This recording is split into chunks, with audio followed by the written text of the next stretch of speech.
गुज़श्ता रोज़ सुबह से ही शुरू होने वाली बारिशों के नतीजे में मुख्तलिफ इलाके ज़ेर आब आ गए और ज़रा इंतज़ामिया की जानिब से मुतल्लिक़ा इदारों की जानिब से निकासी आब का काम जो है वो शुरू किया जा चुका है। लेकिन अभी बहुत से इलाकों में जो है वो बारिश का पानी जमा है, जिसकी वजह से कारोबारी सरगर्मियाँ और मामूलात ज़िंदगी अब तक जो है वो बहाल नहीं हो सकी है। जबकि मुख्तलिफ चाराहों पर सड़कों से जो है वो निकासी आब का काम जो है वो शुरू किया जा चुका है।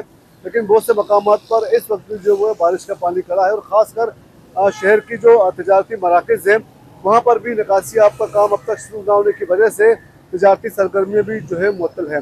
इस वक्त मौजूद हूँ अब्दुल्ला हारून रोड पर सदर में, जो कि शहर की एक मसरूफ़ जो है वो तजारती मरकज़ है, शहर का तजारती मरकज़ है।